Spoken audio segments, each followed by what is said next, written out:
ठीक है, फिर चलो स्टार्ट करते हैं।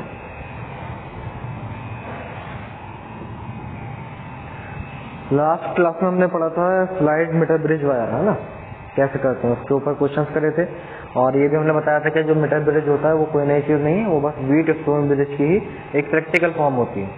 तो उसके ऊपर एक क्वेश्चन और रह गया था हमारा न्यूमेरिकल का, तो पहले हम वो करते हैं।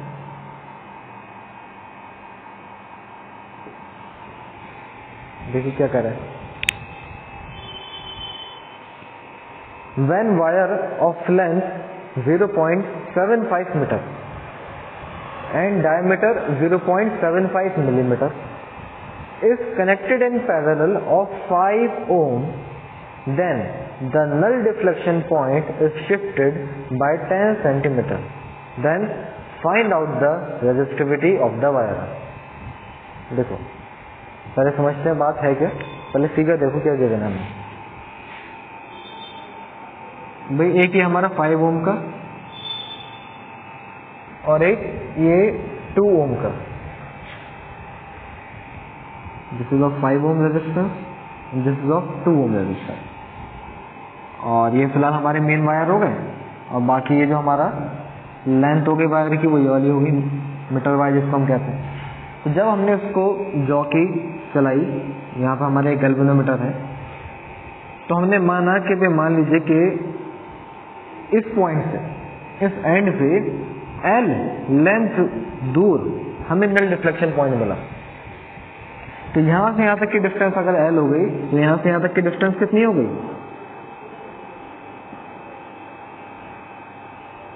100 माइनस L हो गई।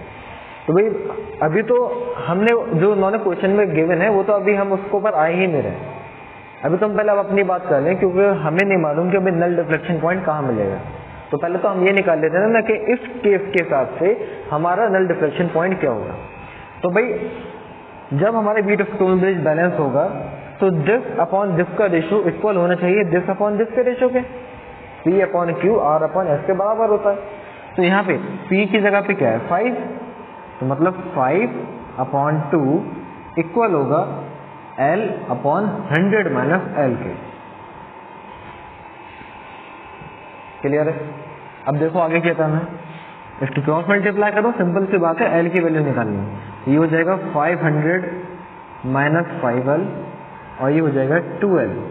इसको उधर ले जाते हैं तो ये हो जाएगा 500 इक्वल्स टू 7L, तो 500 अपॉन 7 हो जाएगा, 7 7 49, क्या बचा 1 और 0 10, तो 7 मतलब 7, ओके 49 7 मतलब 7, तो बचा 3।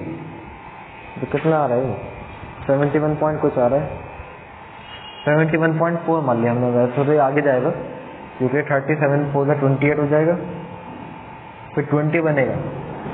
फिलहाल अभी हमने अप्रोक्स मान लिया कि भाई 71.4 सेंटीमीटर हमारा ये लेंथ आई है। मतलब जब हमारे 5 ओम और 2 ओम का जब हमारा रेजिस्टेंस होगा तो L की जो लेंथ है मतलब 71.4 सेंटीमीटर दूर हमें यहाँ से इस एंड से, अगर मैं इसको A कह रहा हूँ इसको B कह रहा हूँ, तो A से 71.4 सेंटीमीटर दूर मुझे नल डिफ्लेक्शन पॉइंट मिल जाएगा। लेकिन बात ये नहीं है, बात क्या है कि इन्होंने कहा कि अगर हम क्या करें कि 5 ओम के पैरेलल में एक वायर और लेकर आते हैं जिसका रेजिस्टेंस इन्होंने हमें नहीं दिया, लेकिन क्या क्या दे दिया, उसका हमें लेंथ दे दी उस वायर की और डायमीटर दे दी, मतलब रेजिस्टेंस को निकालने का प्रमाण तो दे ही दिया, तो हम निकाल लेंगे। तो कह रहे तब हमारा जो वायर है वो 5 ओम शिफ्ट हो गया, तब जो हमारा वायर है वो 5 ओम शिफ्ट हो गया। सॉरी एक सेकेंड, हाँ 5 ओम से जब हमने कनेक्ट किया तो हमारा जो वायर है वो 10 सेंटीमीटर शिफ्ट हो गई उसकी लेंथ। अब देखो मैंने उस दिन आपको समझाया था कि किधर शिफ्ट होना है हमारी लेंथ को, तो अब आप जरा मुझे बताओ कि जब ये 5 ओम वाले के पैरेलल में मैं कोई वायर लेकर आऊंगा जिसका कुछ ना कुछ रेजिस्टेंस होगा, तो इसका ओवरऑल रेजिस्टेंस बढ़ जाएगा या कम हो जाएगा? कम हो जाएगा, सिंपल सी बात यहाँ तक मालूम है। तो अगर ये इधर वाली साइड का मेरा रेजिस्टेंस कम हुआ है तो इधर वाले साइड की मेरी लेंथ बढ़ेगी या कम होगी?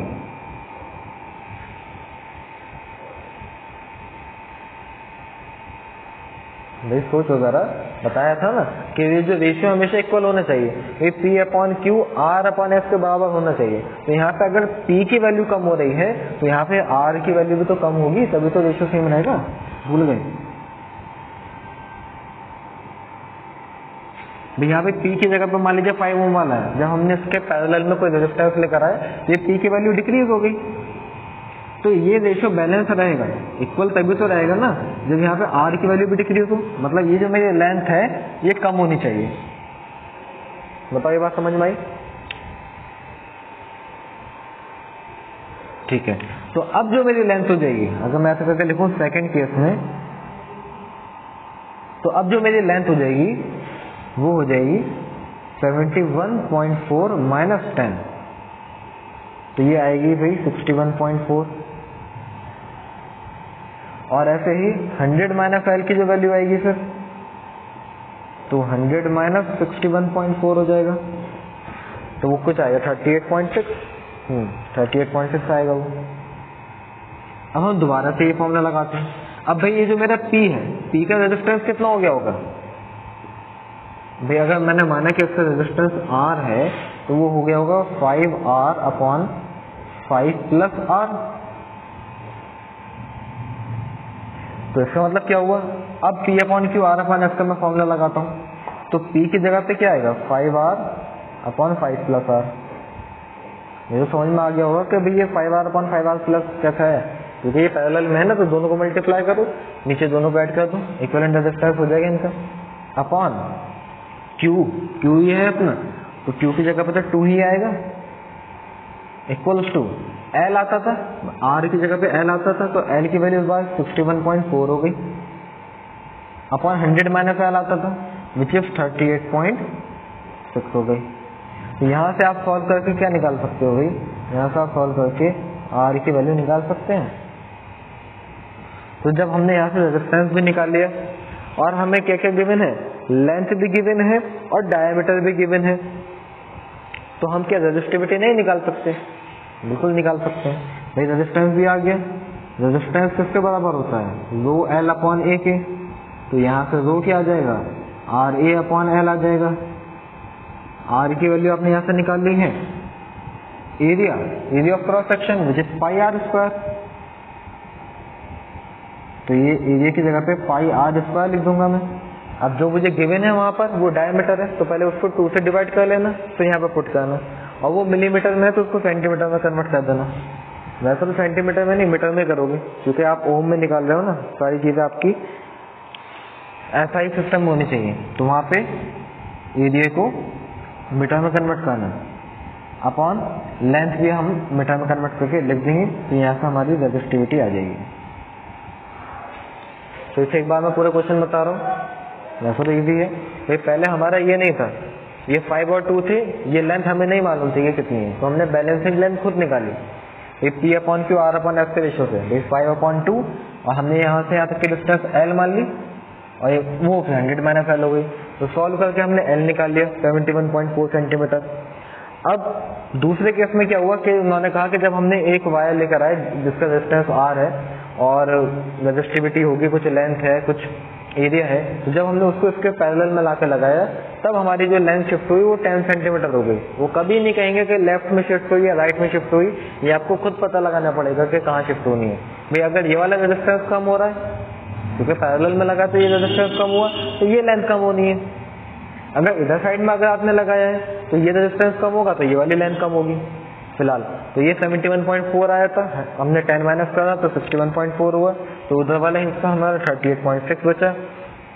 Then P upon Q R upon S ratio होता है, दोबारा से वो लगा दिया हमने। तो इस बार P की वैल्यू रेजिस्टेंस इधर वाले हिस्से का कितना हो गया, क्योंकि पैरेलल में आया है तो वो 5 into R upon 5 plus R हो जाएगा, तो वो यहाँ रखा।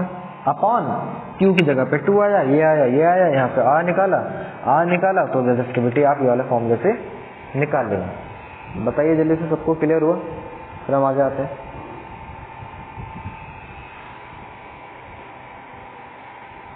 Okay, Dalvir and Alankrita.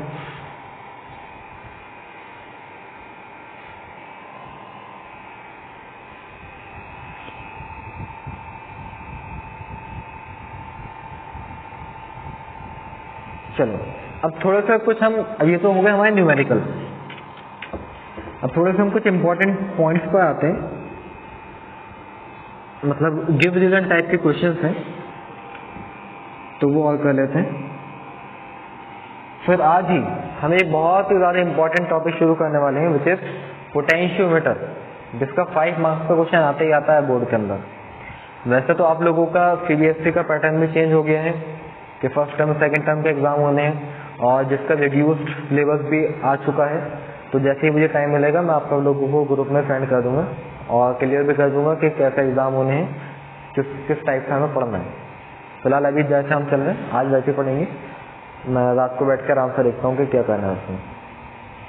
कि जैसे केमिस्ट्री है तो केमिस्ट्री के अंदर सॉलिड स्टेट आ रहा है, सॉल्यूशन आ रहा है। जो हमने इलेक्ट्रोकेमिस्ट्री जो हम चैप्टर पढ़ रहे हैं, जो कि कम्प्लीट ही होना पाएगा ऑलमोस्ट, तो वो आपके फर्स्ट टर्म में नहीं आएगा, वो शायद सेकंड टर्म में आएगा। तो थोड़े चेंजेस आए हैं और सभी के साथ ही ऐसा हुआ है कि इधर वॉइस ब्रेक हो रहा है।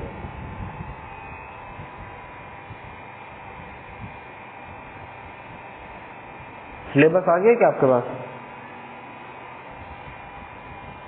अच्छा आ गया, ठीक है। चलो तो मैं देखूंगा, क्योंकि मैंने असल में रफली देखा था, मैंने पूरी क्लियर अभी देखा नहीं, लेकिन मुझे उसमें दिखा नहीं इलेक्ट्रोकेमिस्ट्री। मैं आपको और सारी चीजें क्लियर करके फिर मैं आपको बताता हूँ। चलिए अपने क्वेश्चन पर आ जाते हैं। तो some reasoning problem based on the metre bridge, तो मीटर ब्रिज के ऊपर कुछ गिव रीजन वाले क्वेश्चन है, और इनमें से एक आध क्वेश्चन आ जाता है, और सब बढ़िया क्वेश्चन है, समझने वाले हैं। तो पहला क्वेश्चन है कि metre bridge can not be used to measure very high resistance, explain why. मतलब ये जो हम मीटर ब्रिज बनाते हैं, जिसपे यहाँ पर कोई रेजिस्टेंस होता है, यहाँ पे कोई रेजिस्टेंस होता है, और यहाँ पर ये हमारा वायर होता है जो कि रेजिस्टेंस का काम करता है, ये हमारी ये जॉकी होती है, गैल्वेनोमीटर होता है। तो ये जो मीटर ब्रिज है हमारा, इसको हम बहुत ज़्यादा हाई रेजिस्टेंस के लिए क्यों यूज नहीं करते? तो इसके पीछे का रीजन क्या है, अब वो ज़रा ध्यान से सुनिए। If high resistance is measured by metre bridge, अगर आपको ये मान लीजिए कि यहाँ पर मैंने कोई रेजिस्टेंस रखा है, इसकी वैल्यू मुझे मालूम है, ये लेंथ मुझे मालूम है, ये लेंथ मुझे मालूम है, ये वैल्यू मुझे निकालनी है। अगर तो हाई रेजिस्टेंस अगर मुझे मेजर करना है तो फिर होगा क्या, सारे ही रेजिस्टेंस, ये भी और ये भी, सबके सब हाई ही होने चाहिए to ensure the sensitivity of the bridge. क्योंकि हमने बताया था कि जब आपके सारे रेजिस्टेंस की वैल्यू लगभग आपस में सब बराबर होंगे, तो उस केस में क्या होगा कि हमारा जो ब्रिज है वो हाईली सेंसिटिव होगा, मतलब हमें जो वैल्यू मिलेगी वो अच्छी वैल्यू मिलेगी, एक्यूरेट वैल्यू मिलेगी। तो ये बात देखो इसके अंदर लिखी हुई है कि if high resistance is measured by the metre bridge then all the resistance in the bridge should be high. सारे ब्रिज के अंदर हमारे जितने भी रेजिस्टेंस हैं तो वो सबके सब हाई आपको रखने पड़ेंगे टू एंश्योर द सेंसिटिविटी। लेकिन यहाँ ऐसा करने से एक दिक्कत ये हो जाएगी कि जब आप सबका रेजिस्टेंस बढ़ा दोगे, तो जब रेजिस्टेंस बढ़ता है तो करंट क्या हो जाती है,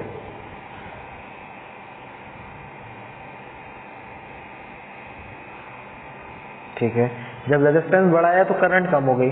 अब जब करंट कम हो गई तो ये बात लिखी हुई है, but in that case the current passing through the galvanometer will decrease. तो अब जो हमारी करंट गैल्वेनोमीटर यहाँ से जो पास होकर हमें रीडिंग दे रही है तो वो कम हो जाएगी, जिसकी वजह से हमारी सेंसिटिविटी कम हो जाएगी। तो ओवरऑल हमारा अगर हम हाई रेजिस्टेंस यूज करेंगे तो उसकी वजह से हमारे मीटर ब्रिज की सेंसिटिविटी कम हो रही है। तो ये इसका आंसर है। क्लियर हुआ?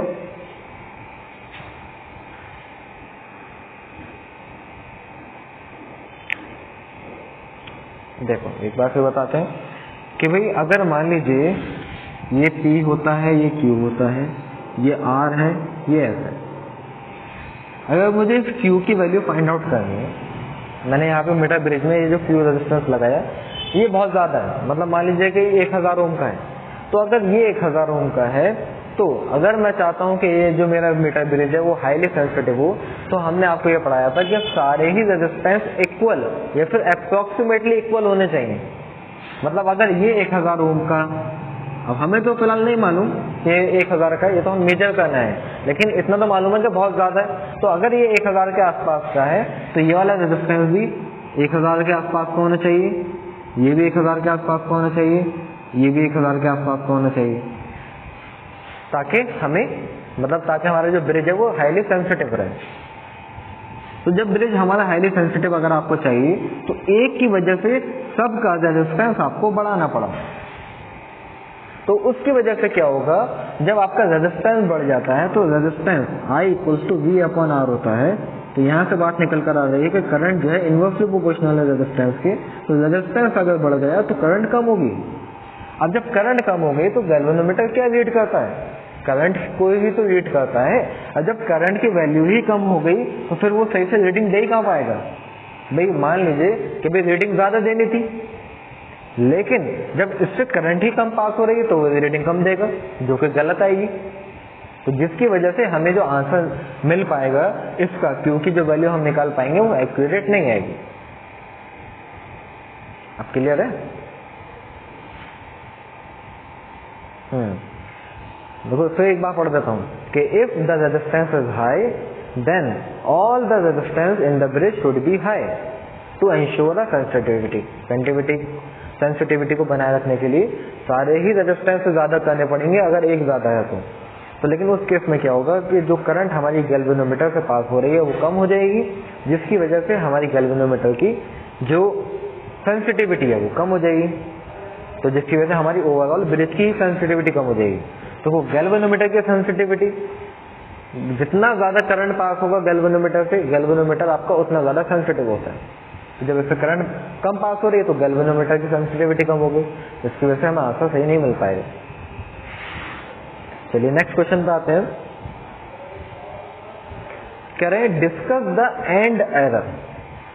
एंड एरर, एंड जो है ये END वाला एंड है। ये एंड एरर क्या होता है? मीटर ब्रिज के अंदर ये बताइए, और कैसे आप एंड एरर को मिनिमाइज कर सकते हैं, कम से कम कर सकते हैं। तो जरा इसको ध्यान से समझना। अगर ये आपने प्रैक्टिकल करे होता है ना तो फिर तो ये आपको सब समझ में आ जाता है कि ये चल क्या रहा है, लेकिन आप लोगों ने स्कूल में कोई प्रैक्टिकल भी नहीं करे। तो बस मैं कोशिश कर रहा हूँ कि ज्यादा से ज्यादा क्लियर हो जाएगा। होता क्या है, देखो एक्चुअल मीटर ब्रिज कैसा होता है वो जो मैंने पहले दिन बना के दिखाया था, ठीक है, आप उसी को इमेजिन करो। तो उसके अंदर हमने आपको बताया था कि बहुत सारे वायर होते हैं ऐसे ऐसे, इस टाइप का होता था ना। एक रफ डायग्राम बना देता हूँ छोटा सा। ये होता था, यहाँ से वायर, यहाँ से ये वायर निकलता था, ये रेजिस्टेंस बॉक्स होता था। फिर यहाँ से एक वायर निकलता था ऐसे, यहाँ से एक वायर निकलता था, यहाँ पे हम कुछ लगाते थे रेजिस्टेंस वगैरह जो भी होता था। फिलहाल यहाँ से एक वायर और निकलता था, यहाँ पे गैल्वेनोमीटर था, यहाँ पे जॉकी लगती थी, ऐसे ही तो कुछ था।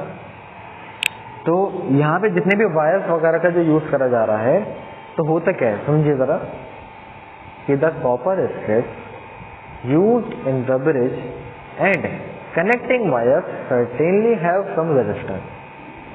भाई आपने इस रेजिस्टेंस को मेजर करने के लिए तो मीटर ब्रिज का यूज कर रहे हो, लेकिन ये जो जितने ढेर सारे आपने वायर लगा रखे हैं, तो इन सारे वायर का भी तो अपना कुछ ना कुछ रेजिस्टेंस होगा, जिसको हम कंसिडर ही नहीं कर रहे। भाई हमने इस रेजिस्टेंस बॉक्स का कंसिडर करा, इसको हम निकालने आ रहे हैं। चलो ये जो 1 मीटर वाला जो वायर है इसको भी हम कंसिडर कर रहे हैं, लेकिन ये जो कनेक्टिंग वायर्स हैं भाई, जो जिससे गैल्वेनोमीटर लगा हुआ है, जिससे रेजिस्टेंस बॉक्स लगा हुआ है, जिससे ये वाला रेजिस्टेंस लगा हुआ है, तो उन वायर का भी तो अपना कुछ ना कुछ रेजिस्टेंस है, जिसको हम कंसिडर ही नहीं करते, इग्नोर कर रहे हैं। तो जिसकी वजह से जो वैल्यू हम यहाँ की मान लीजिए इसकी एस की जो वैल्यू हम निकालने आ रहे हैं, तो वो एक्चुअल में वो वैल्यू नहीं है। क्यों? क्योंकि उसके साथ कुछ ना कुछ रेजिस्टेंस, ये जो आपने कनेक्टिंग वायर्स जो हैं जिनके थ्रू आपने इसको जोड़ रखा है, उनका भी निकल कर आ रहा है। तो इसी को ही, इसी एरर को, the error in the measurement of the resistance due to the small resistance of connecting wires is called end error. ये बात है इसमें लिखी हुई, पढ़ लेते हैं। The copper strips used in the bridge and connecting wires certainly have some resistance. जितने भी कॉपर के स्ट्रिप्स हैं या फिर जो कनेक्टिंग वायर्स हैं जो भी हम यूज कर रहे हैं इस एक्सपेरिमेंट के अंदर, तो उसमें सबका अपना कुछ ना कुछ रेजिस्टेंस होता है। तो resistance of these strips produce an error in the measurement of an unknown resistance. तो भाई आप ये वाले अननोन रेजिस्टेंस, इसका आप जो रेजिस्टेंस मेजर करना चाह रहे हो तो उसकी मेजरमेंट में कुछ ना कुछ गड़बड़ी करेगा, क्योंकि इसको तो हमने इग्नोर ही कर रखा है ना, इसको तो हमने माना ही नहीं था। तो इसी को ही हम क्या कहते हैं, this is called end error. इसी को ही हम एंड एरर कहते हैं। अब दूसरा सवाल क्या था कि भाई आप एंड एरर को कैसे मिनिमाइज कर सकते हो। The end error can be minimised by taking large number of readings. 11th class के अंदर पढ़ा होगा आपने, फर्स्ट या सेकंड चैप्टर के अंदर ही एरर वाला। तो उसमें क्या करते थे कि अगर आपको किसी चीज की एक्यूरेट वैल्यू निकालनी होती थी तो हम एक रीडिंग नहीं लेते थे, हम उसकी 8-10 रीडिंग लिया करते थे और उन 10 रीडिंग का फिर हम एवरेज निकाला करते थे। तो वही बात है कि अगर आपको यहाँ पर भी रेजिस्टेंस निकालना है तो आप एक बार नहीं करोगे, आप ये एक्सपेरिमेंट कम से कम 6-7 बार तो करोगे, फिर आप उसका एवरेज निकालोगे, तो जिसकी वजह से जो आपका एंड एरर है वो कम से कम हो जाएगा। मतलब मीन्स बात यह है कि जो आपकी वैल्यू है वो एक्यूरेट आएगी। दूसरा तरीका क्या है, it can also be minimise, मतलब end error can also be minimise by taking thick copper strip and thick copper wire. आप एंड एरर को कैसे मिनिमाइज कर सकते हो कि भी जो आपके कनेक्टिंग वायर्स का जो रेजिस्टेंस है वो कम से कम हो। वो कम से कम कब होगा, जब उनका एरिया ज्यादा होगा, क्योंकि हमने आपको बताया है कि जो रेजिस्टेंस होता है वो एरिया के इनवर्सली प्रोपोर्शनल होता है। तो अगर हम मोटा वायर यूज करेंगे जिसका एरिया थिक होगा तो उनका रेजिस्टेंस कम होगा। जब इन कनेक्टिंग वायर्स का रेजिस्टेंस कम होगा तो एंड एरर भी कम ही होगा। बताइए सबको क्लियर है?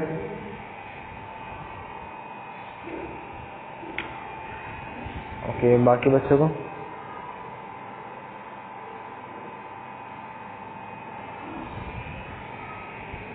ठीक है। अलमकिरिता आपको क्लियर है?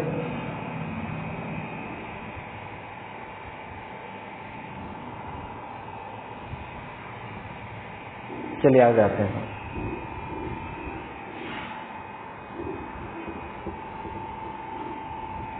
नेक्स्ट क्वेश्चन है, in the metre bridge it is advised to obtain null deflection point at the mid point of the wire. Why कह रहे हैं कि भाई ये जो हमारा मीटर ब्रिज है तो ये एडवाइज किया जाता है कि अच्छे से अच्छा एक्सपेरिमेंट वो माना जाता है जिस केस में हमारा जो नल डिफ्लेक्शन पॉइंट है वो कहाँ है, मिडिल में मिले। मतलब इस जगह से, मतलब 100 का है ना तो 50 सेंटीमीटर पर मिले, ऐसा समझो, इसके मिड पॉइंट पे यहाँ मिले। तो ऐसा क्यों एडवाइस करा जाता है, ऐसा क्यों कहा जाता है कि ऐसा हो, तो उसके पीछे का रीजन क्या है बताओ जरा। ये पूछ रहे हैं आपसे, क्वेश्चन समझ में आ गया होगा कि why it is advise to obtain null deflection point at the mid point of the wire. Wire के मिड पॉइंट पे नल डिफ्लेक्शन पॉइंट क्यों मिलना चाहिए हमें। तो उसका आसानी क्या है, नल डिफ्लेक्शन पॉइंट मतलब वही कि उस जिस जगह पे हमारा ब्रिज बैलेंस हो जाए, हमारा जो मीटर ब्रिज है या फिर मैं ये कह सकता हूँ कि जो हमारा गैल्वेनोमीटर है वो हमें 0 रीडिंग दे।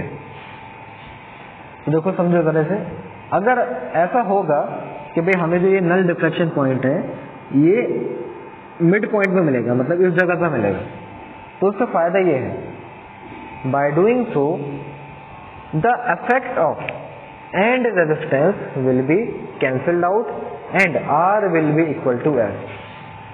देखो ये तो बात है भाई, अगर मान लीजिए कि रेजिस्टेंस मेरा पी क्यू आर एस है, मैं उसमें इसको आर मान रखा है, इसको एस मान रखा है, तो इसको हम आर ऐसे लिख देते हैं, तो आप कंफ्यूज हो जाएंगे। ये पी हो गया, ये क्यू हो गया। भाई मान लीजिए कि ये जो मेरा वायर है इसका रेजिस्टेंस आर तो है ही, लेकिन जिसके ये थ्रू कनेक्ट हुआ हुआ होगा, जो कि मैंने अभी इधर बनाया था असली वाला मीटर ब्रिज, तो उसका रेजिस्टेंस मान लीजिए कि अल्फा है, कुछ भी है। तो अगर ऐसा हुआ तो ये आर प्लस अल्फा हो जाएगा अपॉन ऐसे, जब मैंने इधर वाले जो मैंने बनाया था ऐसे करके, ये तो जिस वायर से कनेक्टेड है, ये जो वायर है ये, तो इसका भी अपना रेजिस्टेंस होगा, वो भी मैंने मान लिया कि भाई अल्फा है, तो ये एस प्लस अल्फा हो जाएगा इक्वल्स टू, यहाँ पे आती है हमारी लेंथ, तो अब जब ये मिड पॉइंट पे है तो यहाँ से यहाँ तक की लेंथ कितनी हो गई,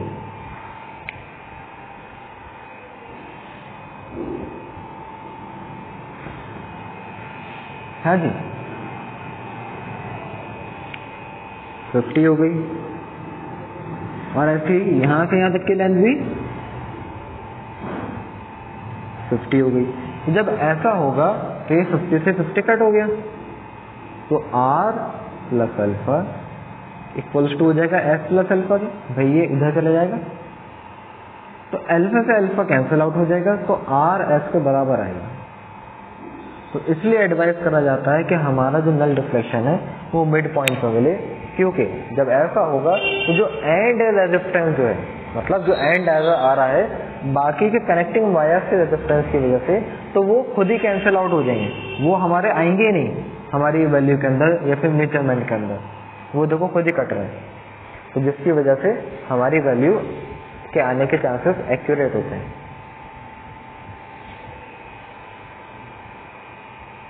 चलिए आगे आते हैं, कह रहे if it does not lie at the mid point, और अगर भाई मान लीजिए कि नल डिफ्लेक्शन पॉइंट जो है वो मिड पॉइंट पे नहीं मिल रहा, इधर अदर साइड में कहीं पे मिल रहा है, तो उस केस में क्या होगा कि फिर हमारा जो मीटर ब्रिज है then R will not be equal to S, तो फिर उस केस में क्या होगा कि हमारा R और S एक दूसरे के बराबर नहीं होंगे, and meter bridge will not be sensitive, तो हमारा जो मीटर ब्रिज है वो सेंसिटिव भी नहीं होगा, है ना, और उसके अंदर कुछ ना कुछ एरर भी आएगा, इसकी आप वैल्यू अगर मेजर करोगे तो उसमें भी कुछ ना कुछ एरर होगा।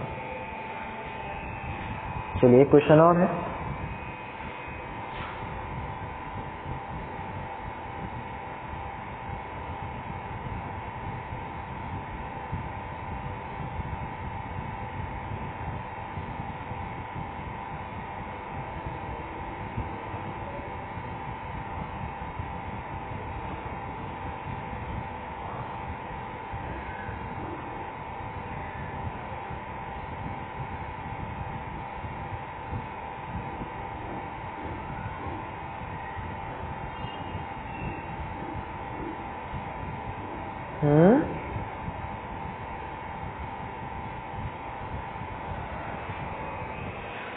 कुछ कहना है दिलवीर?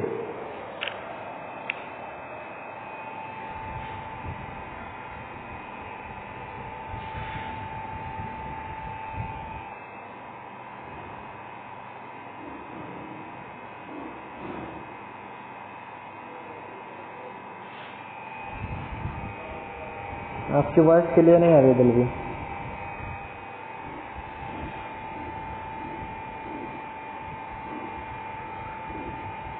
चलिए नेक्स्ट क्वेश्चन आते हैं, लास्ट क्वेश्चन रह गया, फिर हम पोटेंशियोमीटर शुरू करते हैं फिर आज। तो लास्ट क्वेश्चन ये है कि metre bridge can not be used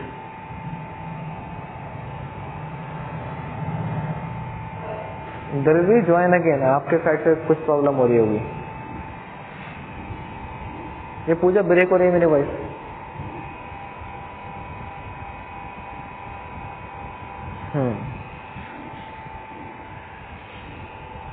कह रहे meter bridge can not be use to measure very low resistance, explain my. अभी सबसे पहले क्वेश्चन हमने क्या करा था कि मीटर ब्रिज का आप हाई रेजिस्टेंस को मेजर करने के लिए यूज नहीं कर सकते, तो अब ऐसे ही क्वेश्चन यहाँ पर क्या है कि मीटर ब्रिज को बहुत कम रेजिस्टेंस अगर आपको मेजर करना है तो भी आप उसको यूज नहीं कर सकते, तो भी वो उस जगह पे सही काम नहीं कर पाएगा। रीजन उसका वही है, बस थोड़ा सा चेंज हो गया है, क्योंकि वही बात है, मान लीजिए कि जो रेजिस्टेंस एस है इसकी वैल्यू बहुत ही ज्यादा कम है, तो अगर इसकी वैल्यू कम है जिसको मेजर करने जा रहे हैं, तो ये वाला रेजिस्टेंस, ये वाला रेजिस्टेंस, ये वाला रेजिस्टेंस, इन सब की वैल्यू भी हमारी क्या होनी चाहिए, ज्यादा या कम? कम होनी चाहिए। क्यों कम होनी चाहिए?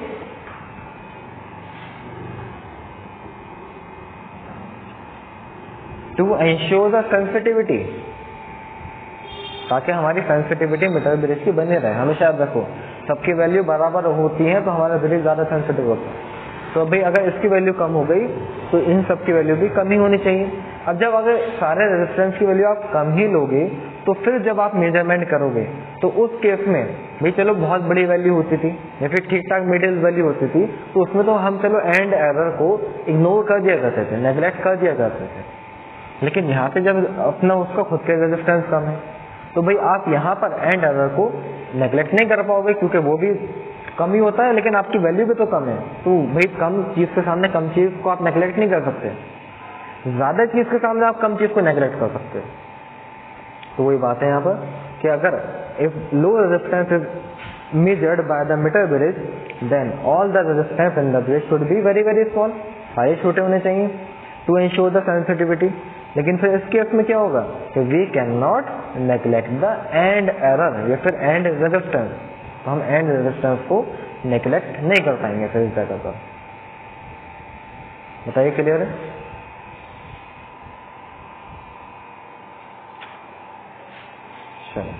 तो अब नेक्स्ट लिंक मतलब ये लिंक दोबारा से ज्वाइन करते हैं फिर हम पोटेंशियोमीटर स्टार्ट करेंगे।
कहाँ रह गए?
हाँ जी, पोटेंशियोमीटर।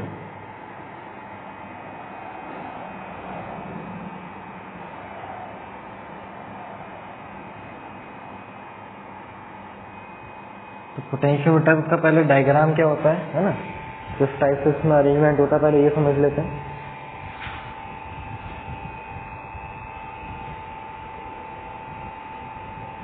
देखिए इसको ऐसा बनाते हैं। ये पहले तो आता है हमारा वही वाला पूरा नेटवर्क हमने बताया था, बार है ना, बैटरी, एमीटर, रियोस्टेट और की, तो वो हम इधर लगाएंगे। चलो फिलहाल वो बाद में लगा देते हैं। यहाँ पे इस टाइप का हमारा वायर होता है। इस स्लाइड मीटर ब्रिज वायर में हमारा सिर्फ 1 मीटर का वायर होता है, लेकिन पोटेंशियोमीटर में हमारा वायर काफी लंबा होता है। यहाँ से हमारा वायर शुरू होता है इस टाइप से,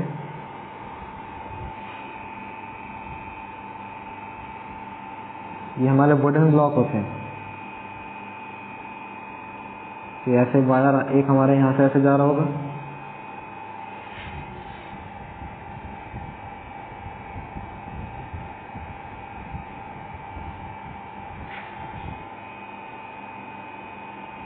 और ये वायर नीचे से कनेक्टेड होगा, कभी आपको लगे कि इसको यहाँ से कनेक्ट कर दिया तो फिर ये यहाँ से कैसे कनेक्ट है, ये नीचे से खुद ही पहले से ऑलरेडी कनेक्ट होता है, मतलब इसका करंट इसके अंदर जा रहा होगा। तो हमने फिलहाल यहाँ से यहाँ तक हमने ऐसे लगा दिया, तो यहाँ हमारा एक पेच होता है,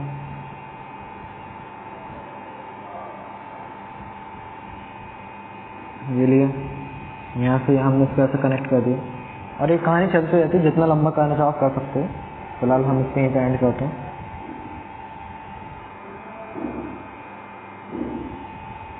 इस टाइप से होता है।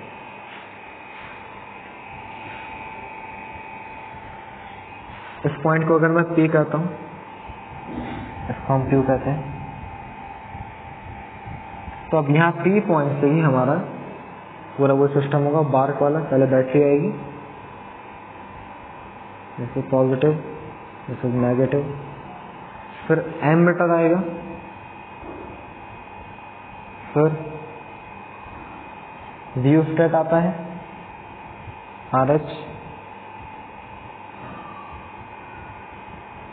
देन फिर आती है हमारी की, जो कि फिर इससे ऐसे कनेक्टेड होती है। और यही P पॉइंट से ही हम क्या कनेक्ट करते हैं, गैल्वेनोमीटर कनेक्ट करते हैं, और यहाँ से एक लंबा सा वायर निकला हुआ होता है, ठीक है, जिससे क्या होती है, जॉकी कनेक्टेड होती है, वो है आपका पेन, जिसको आप ऐसे पकड़ के पूरे को घुमाते हो। ये मैंने इसको ऐसे उठा के क्यों दिखाया, मतलब समझाने के लिए कि ये जो वायर है इससे कनेक्टेड नहीं है, ये वायर अलग है, हमारा ये जॉकी वाला वायर है, उसको आप ऐसे चलाते जाओगे, ऐसे चलाते जाओगे, ऐसे चलाते जाओगे, जब तक चलाते जाओगे जब तक आपको नल डिफ्लेक्शन पॉइंट नहीं मिल जाता।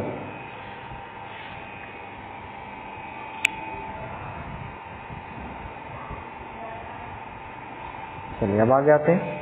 तो ये हमारा बस पूरा डायग्राम हो गया, और हमने आपको बता रखा है पहले कि एमीटर को इस तरीके से कनेक्ट करना है कि अगर ये नेगेटिव टर्मिनल है तो ये भी नेगेटिव होगा और पॉजिटिव दूसरी साइड होगा। चलिए अब पोटेंशियोमीटर है क्या, तो potentiometer is a versatile instrument, ठीक है। कई बार तो ये पूछ लेते हैं what is a versatile instrument, तो वर्सेटाइल इंस्ट्रूमेंट आपका पोटेंशियोमीटर ही होता है। वर्सेटाइल का वैसे तो मतलब ये होता है कि कोई एक चीज जो कि बहुत सारे काम कर सकती है, तो पोटेंशियोमीटर जो है एक ऐसा इंस्ट्रूमेंट है जो कि सिर्फ एक काम नहीं बहुत सारे काम कर देता है। जैसे स्लाइड मीटर ब्रिज वाला भी हमने पीछे देखा, तो उसका बस मेन काम ये है कि आप उससे ये पता लगा सकते हो कि भाई कोई अननोन रेजिस्टेंस आपने लगा दिया तो आप उसका रेजिस्टेंस पता कर सकते हो। लेकिन पोटेंशियोमीटर काफी काम कर देगा।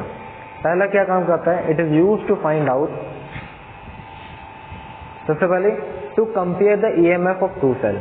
अगर भी मान लीजिए आपके दो अलग अलग सेल्स हैं तो उन दोनों के बीच में जो ईएमएफ है उनमें कंपैरिजन कर सकता है आपका पोटेंशियोमीटर। दूसरा, to find out the internal resistance of the cell. जो हमारा ये सेल होता है तो उस सेल का internal resistance means small r, उसकी वैल्यू आपको बता के दे सकता है पोटेंशियोमीटर। तीसरा, to find out the potential difference between two point. वो तो कॉमन सी बात है कि भी किसी भी दो पॉइंट के बीच का पोटेंशियल डिफरेंस भी आपको बता के देता है। लेकिन मेन तो दो एप्लीकेशन इसके क्या है जो सबसे ज्यादा इंपॉर्टेंट है हमारे लिए, कि भाई दो अलग अलग सेल्स का ईएमएफ कंपेयर करना और किसी भी एक सेल का इंटरनल रेजिस्टेंस निकालना, तो वो काम हमारा पोटेंशियोमीटर हमें करके देता है। एक बात और बता देता हूँ, ये किस प्रिंसिपल के ऊपर बेस्ड है। 5 नंबर का क्वेश्चन ये आता है कि भाई आप फिगर बनाओ, किस लिए काम में आता है, किस प्रिंसिपल पे बेस्ड है और पोटेंशियल ग्रेडियंट। तो बस ये 2-3 टॉपिक ही मिला के 5 नंबर बन जाते हैं। ये फिर और भी अलग आ जाते हैं तो फिर न्यूमेरिकल आ जाते हैं, लेकिन कुछ ना कुछ इस टॉपिक से आएगा होते हैं। तो फिलहाल हम प्रिंसिपल की बात करते हैं कि किस प्रिंसिपल पे बेस्ड है हमारा पोटेंशियोमीटर।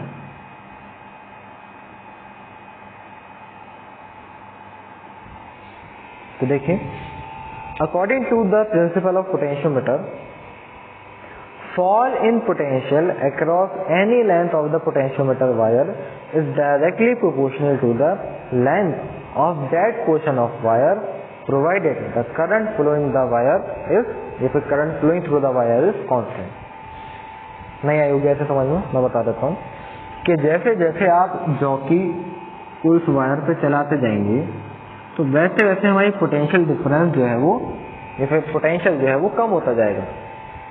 ठीक है, क्योंकि जैसे जैसे आप इसको बढ़ाते जा रहे हो तो भाई हमारा जो रेजिस्टेंस है वो बढ़ रहा है ना, जैसे जैसे लेंथ बढ़ रही है। ये वायर क्या है, रेजिस्टेंस तो होगा इसका, तो जैसे जैसे आप बढ़ाते जा रहे हो तो रेजिस्टेंस बढ़ता जा रहा है तो पोटेंशियल कम होता जाएगा। तो इसी प्रिंसिपल पे बेस्ड है कि जैसे जैसे हम लेंथ बढ़ाते जाते हैं तो हमारा पोटेंशियल भी उसी हिसाब से कम होता जाता है। ये फिर मैं कहूँगा कि उसके अंदर जो कमी है वो बढ़ती जाती है। समझना ज़रा कि जो मेरे पोटेंशियल, यहाँ पे देखो ये वर्ड बहुत इंपॉर्टेंट है, फॉल इन पोटेंशियल। खाली ये नहीं लिखा हुआ है कि potential is directly proportional to the length, जैसे जैसे आप लेंथ बढ़ाओगे पोटेंशियल बढ़ेगा, नहीं, fall in potential is directly proportional to the length. मतलब जो पोटेंशियल के अंदर जो गिरावट आ रही है तो वो गिरावट बढ़ती जाएगी जैसे जैसे लेंथ बढ़ती जाएगी। यहाँ पे मैं ये लिख सकता हूँ कि fall in potential is directly proportional to length. क्योंकि कई बार बच्चों को कंफ्यूजन ये हो जाता है कि भाई जब हमारा पोटेंशियल कम हो रहा है लेंथ बढ़ाने पे तो उसको तो हम इन्वर्सली प्रोपोर्शनल करके लिखेंगे, लेकिन यहाँ पे तो बात गिरने की ही हो रही है, तो गिरावट तो बढ़ती जाएगी जैसे जैसे लेंथ बढ़ती जाएगी, तो डायरेक्टली प्रोपोर्शनल हो गई। ये जो V है ये गिरावट वाला पोटेंशियल है, डिक्रीमेंट वाला। पहले तो मुझे ये बताओ कि ये बात क्लियर है? ठीक है, तो V is directly proportional to आ गया हमारा L। अब अगर मैं प्रोपोर्शनैलिटी का साइन हटाता हूँ, इक्वल लाता हूँ, तो कांस्टेंट आएगा, तो यहाँ पे कांस्टेंट K आ गया। तो इस कांस्टेंट K की वैल्यू क्या हो गई, V/L हो गई। तो इसी कांस्टेंट को हम क्या कहते हैं, इसी कांस्टेंट को हम कहते हैं potential gradient.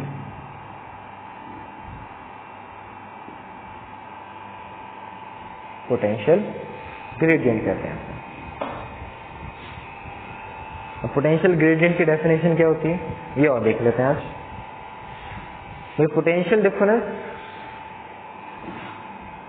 Potential gradient is numerically equal to the potential difference, मतलब V अक्रॉस यूनिट लेंथ। हमने बताया कि जब भी यूनिट की बात आए तो उस चीज को डिवाइड में कर दें, तो यहाँ पे यूनिट लेंथ मतलब अपॉन L हो जाएगा, of wire is called potential gradient. मतलब पोटेंशियल ग्रेडियंट क्या होता है आपका, पोटेंशियल डिफरेंस अपॉन लेंथ के बराबर होता है। तो इसकी यूनिट क्या हो जाएगी, देखिए इक्वल टू V/L है अगर, तो V की यूनिट वोल्ट और लेंथ की यूनिट मीटर, तो वोल्ट पर मीटर हो जाएगी।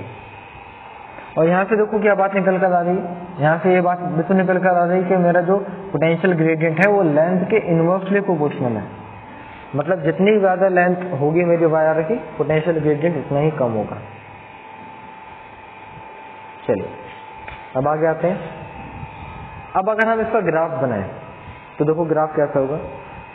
अब इसकी तो जरूरत नहीं है, पोटेंशियोमीटर का डायग्राम मैं पूरा इसको रखता देता हूँ।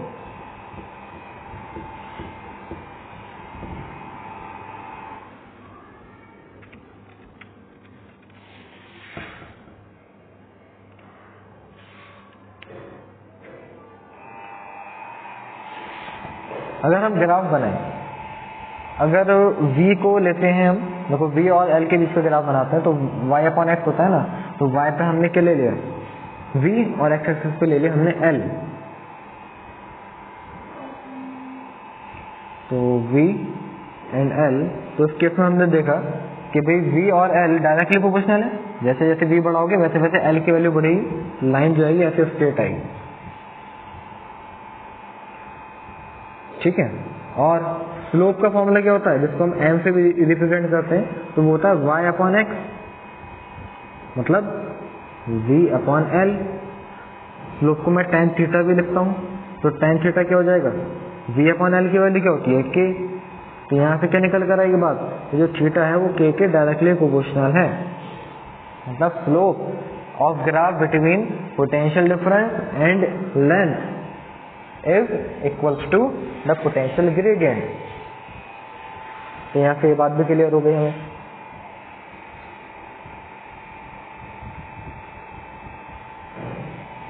चलो और आगे आते हैं।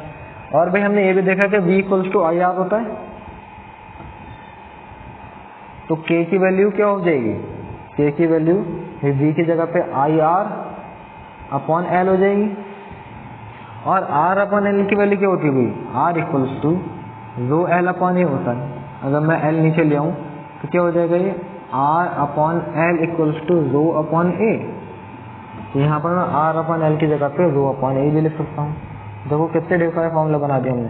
तो ये आई रो अपॉन ए, एक ये भी फॉर्मूला हो गया पोटेंशियल ग्रेडियंट का। ये मैं सारे रिलेशन आपको क्यों दे रहा हूँ कि कोई सा भी न्यूमेरिकल आ जाए, कभी एरिया बढ़ाओगे तो पोटेंशियल ग्रेडियंट का क्या होगा, लेंथ बढ़ाओगे तो पोटेंशियल ग्रेडियंट का क्या होगा, एंगल ज्यादा है तो पोटेंशियल ग्रेडियंट ज्यादा होगा या कम होगा। तो ये सारी बातें यहाँ से निकल कर आ रही हैं कि एंगल ज्यादा मतलब पोटेंशियल ग्रेडियंट ज्यादा, लेंथ ज्यादा तो इनवर्सली प्रोपोर्शनल है तो पोटेंशियल ग्रेडियंट कम, एरिया ज्यादा तो पोटेंशियल ग्रेडियंट कम। तो ये सारी बातें यहाँ से निकल कर आ रही है। करंट ज्यादा डायरेक्टली प्रोपोर्शनल आ रहा, देखो करंट के, तो आई की वैल्यू ज्यादा तो के की वैल्यू ज्यादा हो जाएगी। ठीक है भाई, तो बस आज के लिए यहीं तक ही हम रहने देते हैं। अब मुझे ये बताओ कि आज मैंने शुरुआत से लेकर लास्ट तक जो भी पढ़ा है उसमें कोई भी डाउट हो तो आप मुझसे पूछ सकते हैं।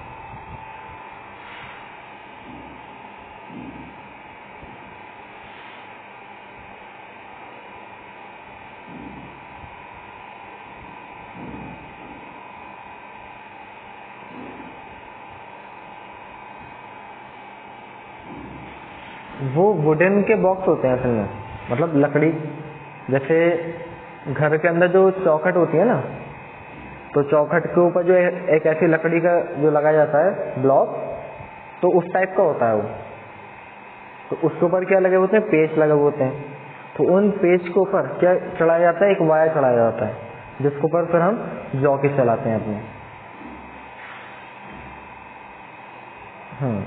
फोटो वगैरह देखना, डालना पोटेंशियोमीटर नेट पर गूगल पे, तो इमेज निकल कर आ जाएगी, तो और क्लियर हो जाएगा थोड़ा। चलिए 5 मिनट रुकते हैं, फिर केमिस्ट्री शुरू करेंगे।